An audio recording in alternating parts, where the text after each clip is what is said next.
I'll be with you. I'm looking for a Sakuno.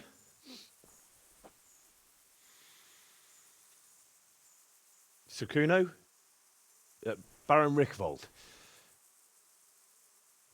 Isn't this his camp?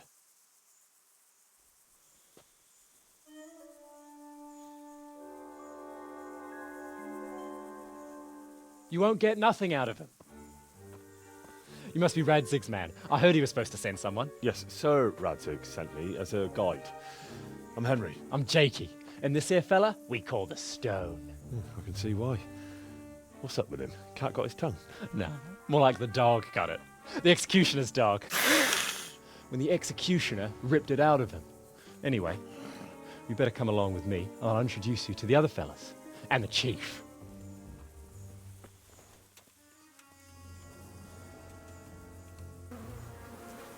These here are the Bearman brothers, Petter and Jan. They're a barrel of laughs, except when they're too drunk to string two words together.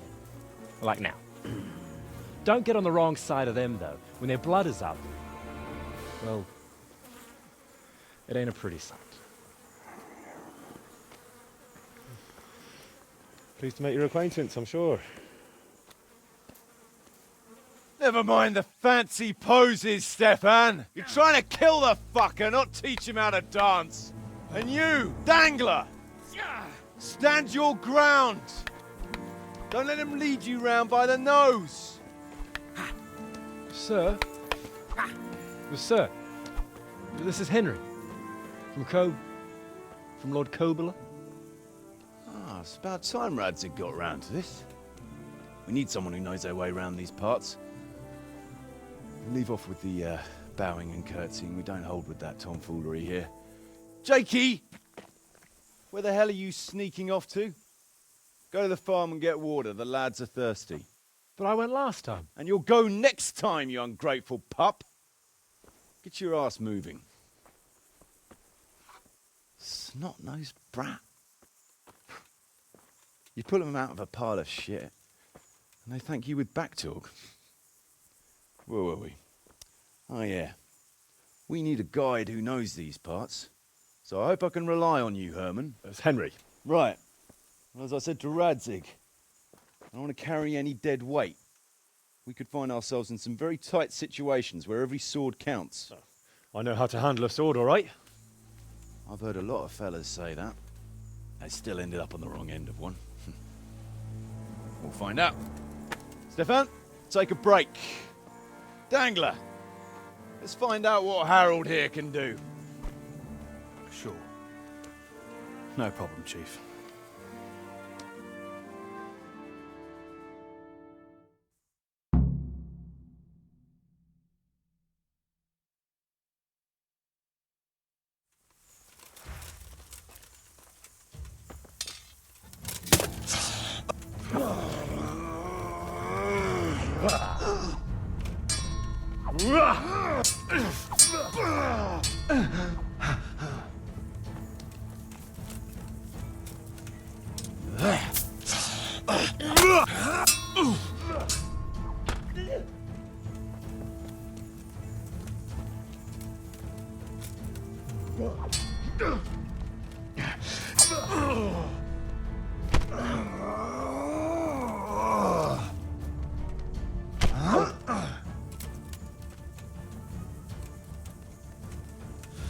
You call that combat?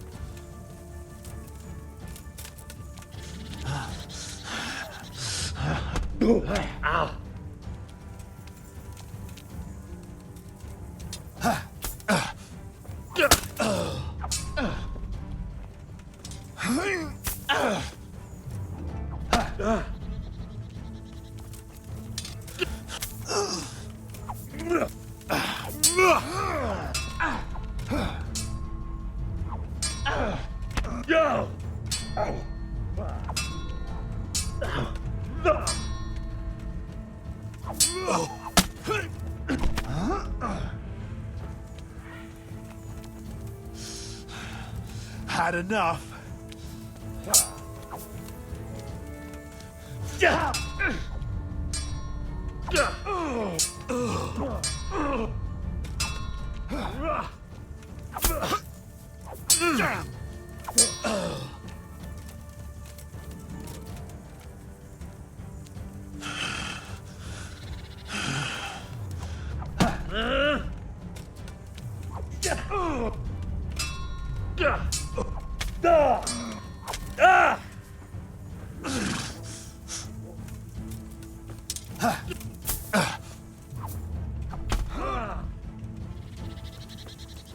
You whoreson!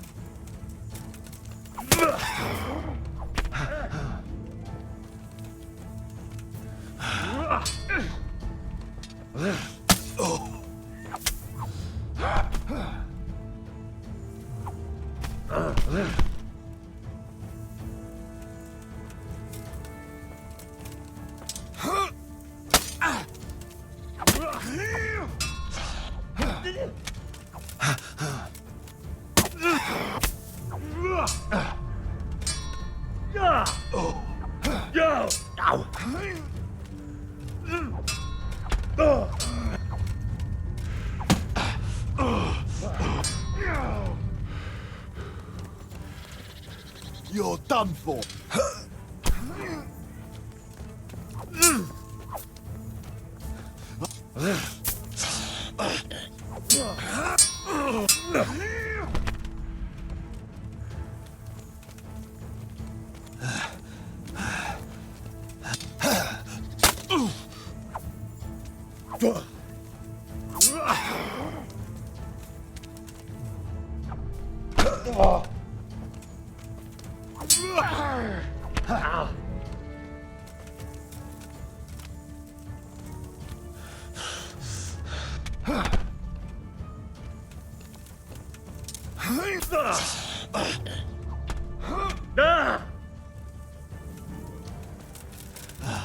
You call that?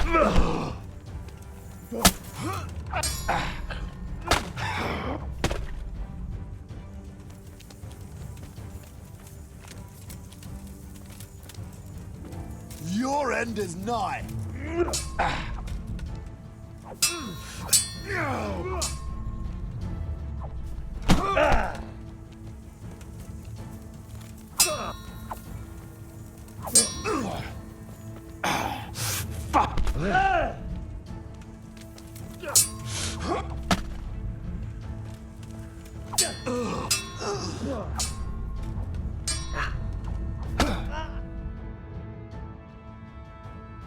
You got a trouncing, but then Dangler is no easy opponent. You held up quite bravely. You can ride with us. All right, good. Thanks. Don't thank me yet. You don't know what you're letting yourself in for.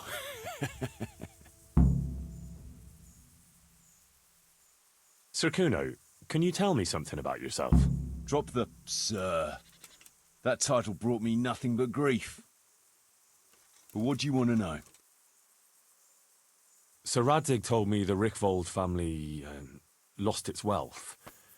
How did that happen? There's all sorts of ways to become impoverished. Nothing easier. Especially when your father's a fool. And your mother's mad as a bat. Oh. But it's a long and twisted story. We took our name from Rickvold Castle. But that actually belonged to the convent of the Poor Clares in Tynitz. And my father only leased it. You see, he knew the abbess there since they were young. Knew her very well. There was even talk that she only joined the order because her family wouldn't let her marry him. Anyway, whether he was fucking her right there in the convent, or he just took a lot of interest in scripture, he spent an awful lot of time in Tynitz.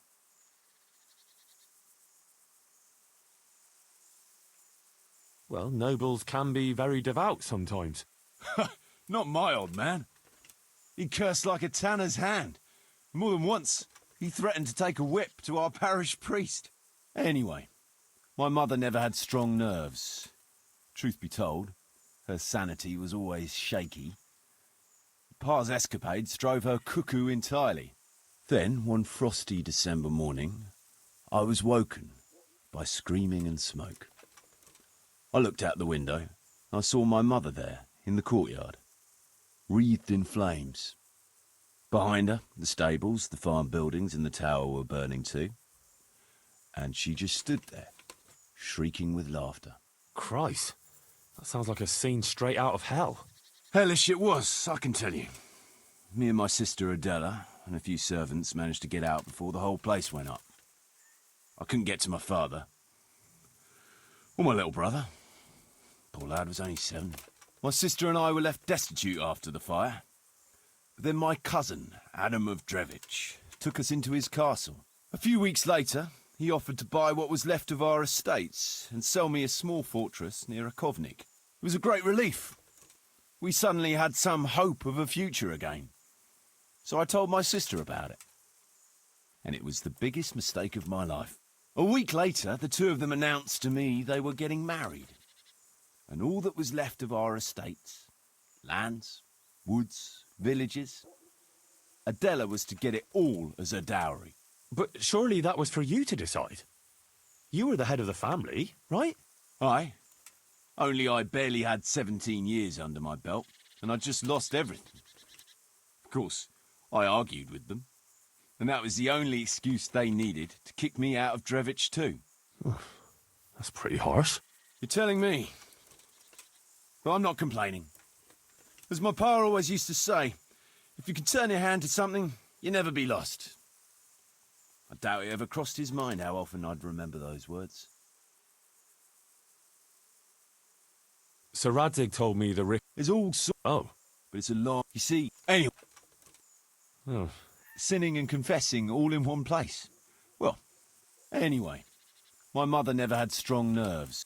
Then, one... Christ. Hellish it was, I can tell you. My sister and I were left destitute after the fire. But then my cousin, a few weeks later, he offered to buy what was left of our estates and sell me a small fortress near a... It was a great relief. We suddenly had some hope of a future. A week later... But... Aye, you're telling me... What about your debt to Sir Radzig? A twist of fate, lad.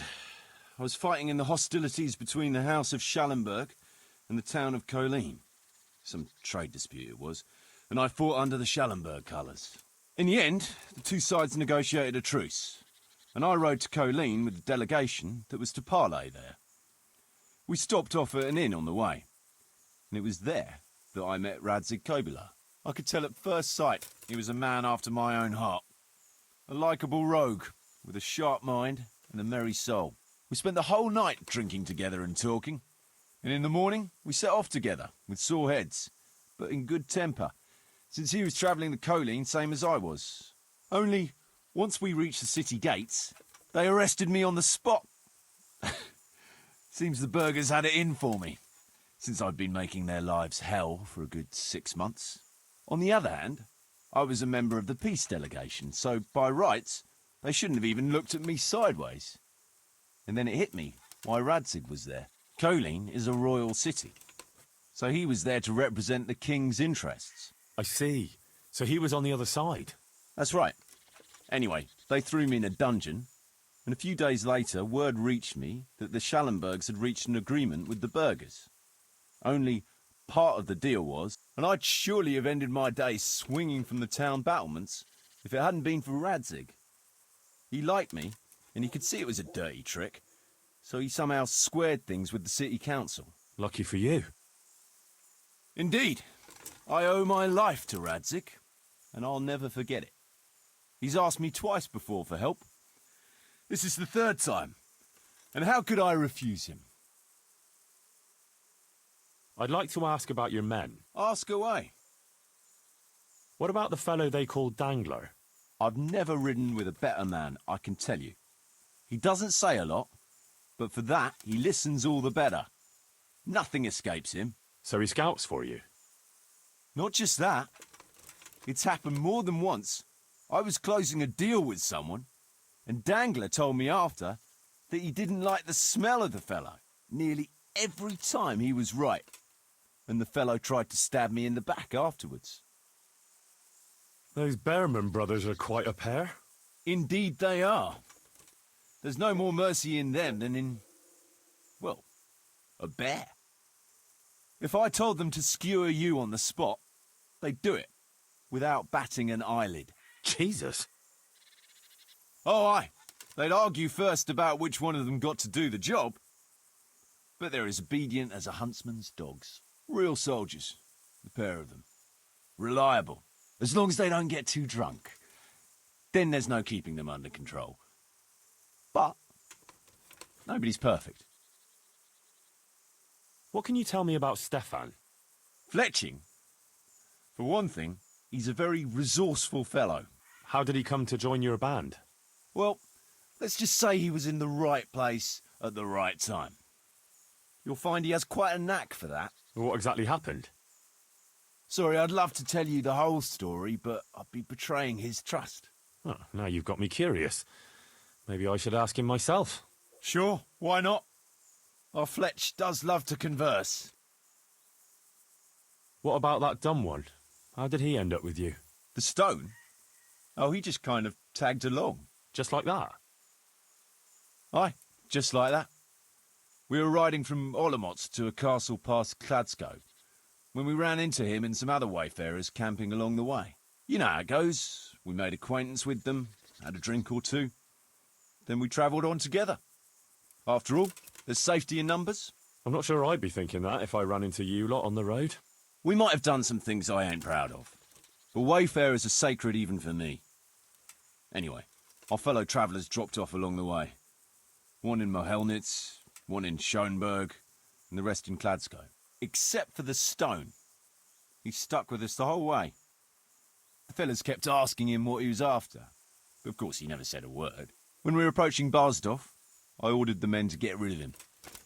I had some business at the castle, and I didn't want any strangers sticking their noses in. Stefan tried to tell him nicely, but he just sat there, staring like he was turned to stone. That's when we gave him the name. Then the Bearman brothers tried to get him off his horse. He booted Jan in the face and knocked him out cold. Then he jumped down and felled Petter with one punch. A man who can do that is a man you want on your side. So we kept him. Weren't you worried about having a stranger in your band? Especially one who didn't talk. No, I figured if he can't talk, he can't tell. Besides, I've had worse. What about Jakey? Jakey, that boy will be the death of me. You've got to be tough on him, or he's good for nothing. But I'm fond of him, in a way. Like a son? I wouldn't go that far. But I've no family of my own. And unlike those other cutthroats, he seems to me like a good lad. Well, you're pretty hard on him, though. And the others keep him on his toes, too. The boy needs a firm hand. I was like him once, and I got the same too. If we let him be, we'd end up with a third bear man. And who'd want that? True. 2 is more than enough.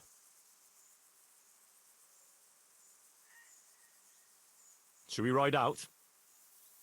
Aye, we ought to set out on patrol about now. Hope you've got your kit ready and whatnot. I'd like to head to the north. Is there anything interesting that way? North of here, Samapesh and Merhoyed are that way, and Talmberg is a bit further on. There's stables in Merhoyed. I wouldn't mind paying a visit to those stables. We can go through there. And from there? From there, we'll follow our noses. Something interesting is sure to turn up. I feel it in my bones. Mount up and let's go. Sure. Chief,